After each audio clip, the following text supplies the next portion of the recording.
Fairground magic. Today, I want to tell you a very special story about a little boy who later became a great wizard and magician. They say he had inherited the ability to predict people's futures with almost perfect accuracy. But listen carefully so that you understand everything.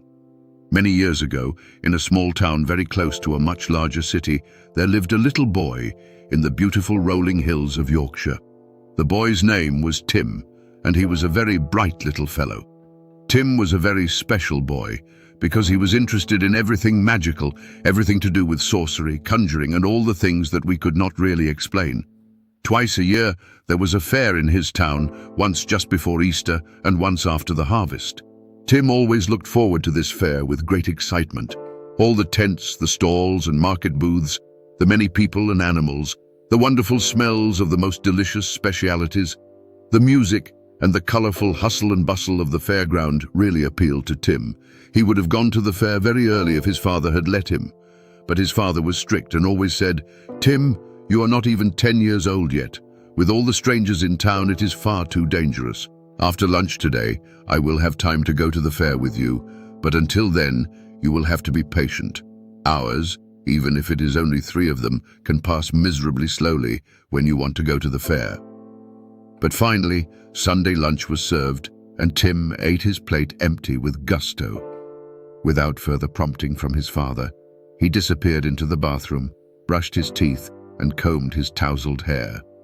Then he put on his Sunday best and, neatly dressed, made his way to the parlor, where, to his great surprise, his father was already waiting for him. He too had put on his Sunday best and was ready to go out. He was even wearing a smart hat, which suited him rather well. They walked to the fair, and every time his father met an acquaintance, he lifted his black hat in greeting. Tim's mother had died 3 years ago from a serious illness, and since then his father had been looking after Tim on his own. A housekeeper made sure that everything in the home was in its proper place and that it was clean and tidy. There. Now they could already hear the fair. The crowds of people strolling through the market alleys, the cries of the traders and sellers, it was impossible to ignore. A little closer, and Tim thought he could even smell the roasted sugar almonds. And then they stood at the entrance to the fair, where a large sign had been hung between 2 colorful posts. Wool and Horse Market was written there in large letters. A joker stood next to one of the posts and announced loudly, "Free admission! Children pay half price! Come on in!" This year, there seemed to be even more stalls and tents than last year, and his father smiled and said, "Well, this is pure fairground magic." Fairground magic. That was like a cue for Tim, and he tirelessly pulled his father through the market alleys, looking for a very specific stall. Finally, after many detours due to people pushing and shoving, he spotted the small, almost inconspicuous tent. It stood a little away from the noise. Above the entrance, which was closed by a heavy tent flap, shimmered a blue star with small golden stars painted inside it. For Tim, this was the most important moment of the day. Standing here in front of the stall and waiting until the entrance opened and he was invited in. Finally, the tent flap opened and an old woman looked out. "Well, Tim, would you like to come in?"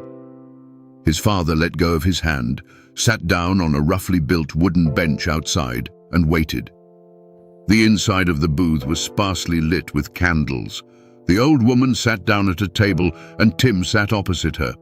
He had politely placed his hands in his lap, looked the old woman firmly in the eyes, and waited patiently until she asked seriously but kindly, "Do you want to see her?" "Yes, please," Tim replied. "It hurts so much that she is gone. You are the only connection I have to her." You see, Tim knew the old woman very well, for she was his grandmother who had been traveling from fair to fair for many years, telling people about their future, easing their spiritual pain, or providing answers to mysterious questions.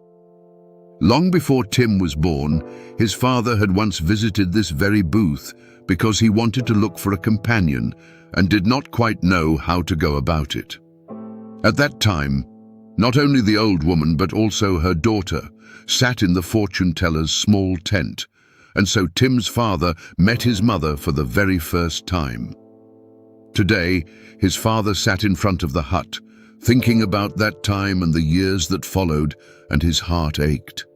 But with a little magic, the old woman was able to put Tim into a gentle dream in which he met his mother.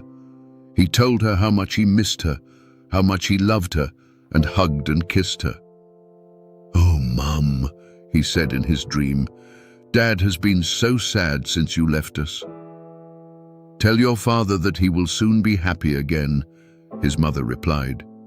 "He should visit my grave at midsummer, where he will find a red scarf on the ground that a dear friend of mine lost there. He must find this woman and take her home with you.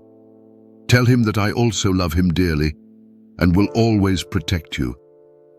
But you, my little Tim, you must come back to me at the Harvest Festival fair, promise?"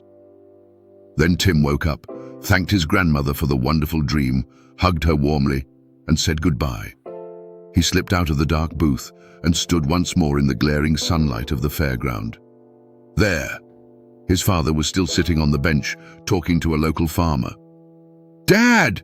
Tim called out, unable to wait for his father to finish his conversation.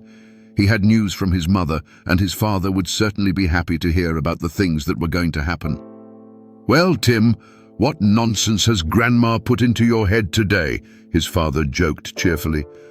"Nothing, Dad, but imagine, I had another dream and saw Mum. She sends her warmest regards. She says she will always protect us and that she still loves you very much. And what else?" asked his father. "Well," now Tim hesitated a little because explaining the new companion to his father was no easy task for a little boy. "Well, Mum thinks you are too much on your own. That is just the way it is," said his father, closing himself off. "Yes, but Mum said you should visit her grave at midsummer. There you will find a red scarf. This scarf belongs to a dear friend of Mum's, and you should bring this woman home." "Well, that is quite something what Grandma whispered in your ear," his father sighed. "No, Dad, it definitely was not her. My mother appeared to me in a dream, as she has many times before, and we talked for real. She is worried about us." The father fell silent and thought about his son's strange words. 3 years is a long time and also a short time, but the man also knew that the boy needed a mother again, that there should be laughter and joking in the house once more, and that he had to overcome the loneliness in his heart somehow. Now that he knew that his beloved wife wanted to show him the way out of his sorrow, his heart felt light and warm. He took his boy by the hand, and they plunged back into the hustle and bustle of the fair. They ate roasted almonds, watched the performers, and bought a beautifully embroidered blanket for Tim's bed at a wool stall. "Look, the performers." The father pointed to a small wooden stage where a spectacle was about to take place. The strongest man in the world showed that he could lift a whole barrel of wine high above his head and still stand perfectly upright, even when another acrobat climbed on top of the barrel. "Wow, he is really strong," Tim marveled. Then there was a knife thrower who was so skilled at throwing knives that he always missed a brave young woman standing at the target by a hair's breadth. And then there was a fire eater who could shoot a real flame out of his mouth without burning himself in the slightest. Tim watched with wide eyes. How do they do that? He wondered, in silence. Eventually, father and son went home after this wonderful Sunday at the fair, and everyday life took hold of them again. The fair had taken place shortly after Easter, so it was not long until midsummer. 3 months passed in which no one really thought about the story of the magic tent anymore, but Tim knew that at the right moment, he would have to jog his father's memory. May passed, June arrived, and soon the midsummer fires would be lit and the longest day celebrated. "Dad, 3 more days and it will be midsummer. We absolutely must not forget to visit Mum's grave." "Do you really think we should follow your dream?" his father asked. Tim just looked at his father in pure amazement.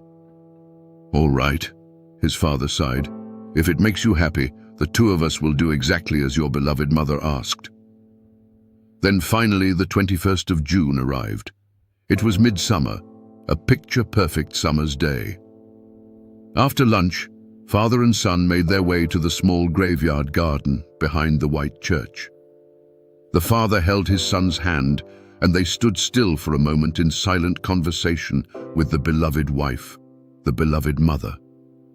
Completely unexpectedly, a sudden gust of wind blew up, and the father had to hold on to his hat with his hand. As if from nowhere, a red scarf flew through the air towards them, and Tim just managed to catch it at the exact moment a young woman, searching for her precious item, also reached the spot in front of the mother's grave. Tim shyly returned the scarf to the lady. She skillfully tied it around her hat and under her chin, making absolutely sure the hat would not fly away.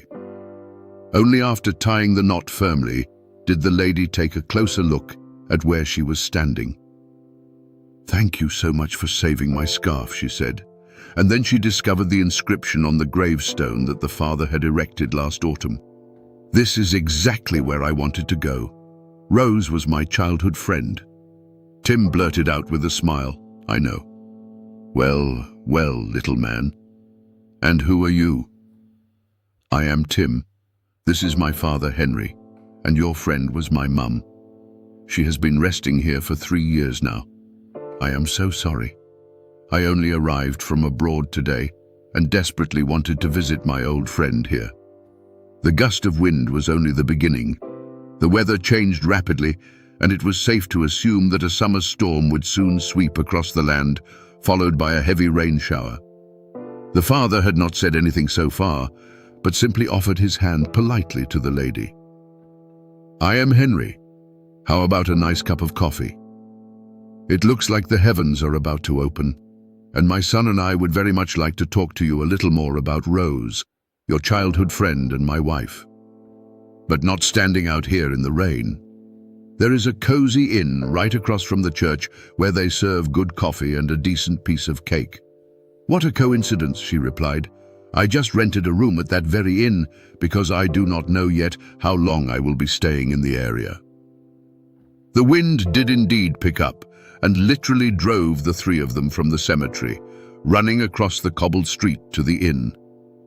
No sooner had they closed the heavy wooden door behind them than the rain started pouring down. "Well," said the landlord, "you made it just in time. It is going to be a real summer storm. Hard to believe that the day started so beautifully. But who knows? Maybe we will have a beautiful red sunset in the sky afterwards that will reconcile us with this foul weather." Soon Henry, Tim, and the young woman were sitting at a table. In front of them sat steaming cups of hot coffee, a rich hot chocolate for Tim, and delicious slices of apple pie with whipped cream on top. "Tell me," Henry asked, "how is it that you wanted to visit my wife's grave today of all days?" This question had been playing on his mind, and Tim also had a burning question, which he asked immediately. "What is your name, actually?" The woman laughed heartily. "My name is Kindle, and Rose was my best friend back when we still lived far away in Ceylon." "Kindle? That is a strange name," Tim noted. "It means joy of life in a foreign language, you cheeky monkey." Then Kindle continued her story. "The fact that I came here today of all days is also a somewhat extraordinary story, but I will tell you all about it. This is what happened. I spent the last 6 months in my father's house, caring for him until his very last breath. You see, my father was very ill. On his deathbed, he told me about an old friend of his whom I should visit at all costs.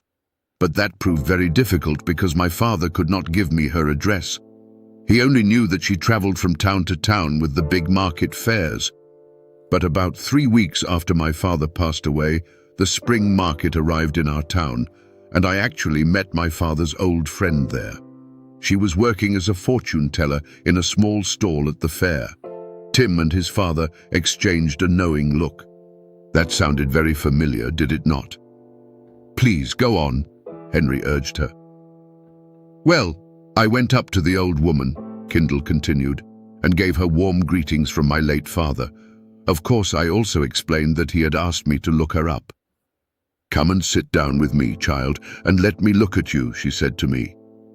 And I sat down at her small table. She took both my hands in hers and looked long and hard at my palms. Then she looked deep into my eyes, and it felt as if she could see right into my heart.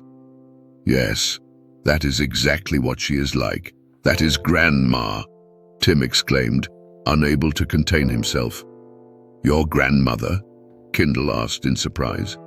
"Yes, the old woman in the magic booth is my grandmother, Rose's very own mother. This is getting more and more fascinating," Kindle continued, "because it was she who instructed me to visit the grave of an old friend, your mother, exactly on Midsummer's Day, which is today. Go to the grave and you will find your happiness there," she had promised me. Henry had listened to the entire story without saying a word. He watched Kindle's gestures, listened to the sweet melody of her voice, and was deeply moved. "So this is what Rose has prepared and destined for me," he thought to himself, and his heart warmed in a way it had not done for many years. Then he said aloud, "Well, if that isn't true Fairground magic, then I don't know what is." Everyone at the table laughed happily. The rest of the story is quickly told. Kindle, Henry, and Tim became a close-knit new family and lived happily together in that house for many years. Henry, who was a man who respected tradition, led Kindle to the altar, and life smiled upon them again. The sad, dark times were over forever. Then another big change happened in all their lives. Tim, who had always been fascinated by the universe of magic since he was a little boy, decided at the age of 14 to start an apprenticeship. He did not want to be a butcher's apprentice or a carpenter's assistant. He chose to learn the trade from his grandmother in her magic booth, to discover everything a mortal could possibly learn about sorcery, magic, and the fine art of fortune-telling. If you walk through a fairground today, keep your eyes peeled and take a close look to see if there is a mysterious magic booth somewhere on the edge. Perhaps Tim is in there and might be able to predict a little piece of your future. And if you are lucky enough to meet him, say a big hello from me, for we are old friends.